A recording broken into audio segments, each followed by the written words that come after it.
Have you ever pondered what mysteries a Hollywood icon's brilliant grin conceals? The Italian beauty who dominated the 1960s film industry, Claudia Cardinale, was more than just a celebrity, she was a mystery encased in glitz. Her life is full of fascinating tales and intimate moments caught in rare photographs that you've most likely never seen, from her modest origins in Tunisia to her rise to fame in movies like The Leopard and Once Upon a Time in the West. Keep reading because I'm going to offer some incredible facts about her life as well as unique pictures that show a side of Claudia that isn't found in any history book. Let us begin at the outset.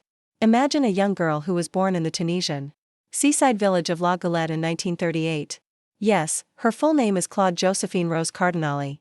She was raised in a dynamic, multicultural environment where she spoke French and a combination of Tunisian and Sicilian Arabic. Claudia was a tomboy who was always willing to take on the boys in her area. Her mother was of French heritage, while her father worked on the Sicilian railway. The initial hook, though, is this: did you know she had no intention of becoming an actress? Her career goal was to teach. However, fate had other ideas, and everything changed when she was seen in Tunis at an event. Don't miss the exciting tale of how she fell into stardom. Claudia's life drastically changed when she was just 17. She wasn't even going to compete until she won the title of the most beautiful Italian girl in Tunisia at an Italian film festival in Tunis. The award? The Venice Film Festival. Imagine being selected from a throng and then being encircled by film producers and flashing cameras. That's precisely what took place. We'll show you those early Venice images later. They reveal a shy, wide-eyed kid who didn't realize she was going to be famous. Here's the catch, though: Claudia didn't think acting was for her.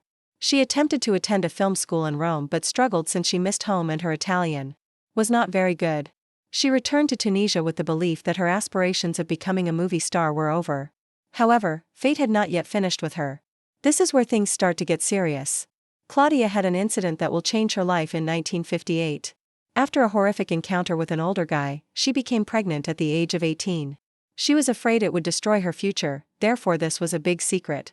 A strong Italian producer, who recognized her talent, Franco Cristaldi, entered the picture. He made arrangements for her to give birth in London, away from prying eyes, and he signed her to a rigorous contract with his business, Vides. To preserve her reputation, her son Patrick was brought up as her younger brother. The weight of that secret, can you imagine it?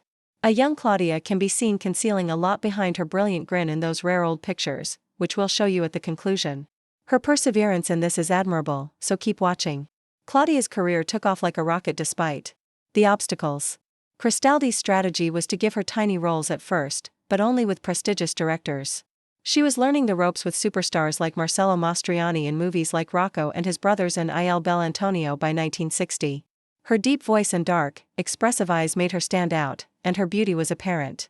However, Claudia's charisma appeared genuine rather than contrived, in contrast to other celebrities like Sophia Loren. She gave her parts depth in addition to being a glamour queen.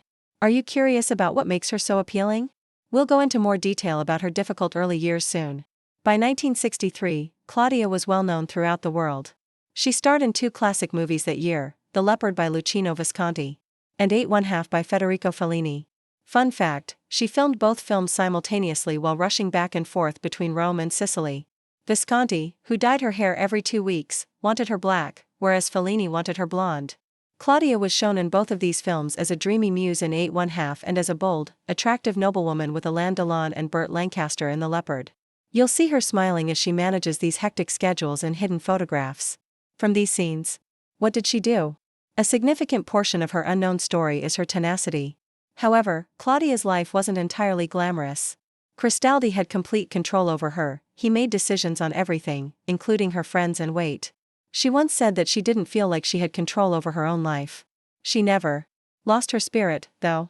She kept her personal and professional lives apart, working with celebrities like David Niven in The Pink Panther and even declining Marlon Brando's approaches. Another hook: did you know that she and Brigitte Bardot became good friends? Despite claims of antagonism, they clicked when co-starring in a wacky western. If you want to see those unposed pictures of them laughing together, you must wait until the very end. The 1970s were when Claudia's strength was most evident. She fell in love with director Pasquale Squitieri after her breakup with Cristaldi, and they became lifelong partners. She continued to make movies, from Werner Herzog's Fitzcarraldo to lesser parts that demonstrated her versatility. She demonstrated that she was more than just a gorgeous face by taking up the cause of women's rights. Some of these secrets were revealed in her memoirs, I Owe Claudia, to Claudia, but the hidden images from her personal collection are where the true magic lies. These pictures, which we've saved for the end, portray her not only as a celebrity but also as a mother, friend, and fighter. What makes Claudia Cardinale's narrative significant, then? She was more than simply a symbol of the 1960s. She was a woman who overcame many obstacles, including a domineering industry, a devastating secret, and language problems, to become a legend. Her bravery kept her going, but her beauty opened doors. The secret pictures we've been hinting at?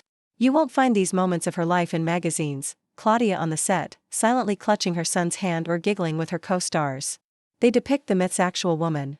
We're revealing exclusive pictures from Claudia's early years in Tunisia, her time in London, and her unscripted encounters with fashion legends like Fellini and Bardot at the end of this film, so stay put. Because this is the big surprise. These are infrequent windows into her life, and they convey a narrative that words cannot. In reference to her more than 150 films, Claudia once remarked, "I've lived 154 lives." What about her actual life? Of all the stories, that is the most amazing. We appreciate you viewing this in-depth look at Claudia Cardinale's private life. Watch through to the very end if you enjoyed learning about her adventure and want to see those amazing hidden photos. They're going to appear. Give the film a thumbs up and forward it to your friends that appreciate vintage movies if you liked it. Let's continue Claudia's legacy. Don't miss the pictures that are about to be released.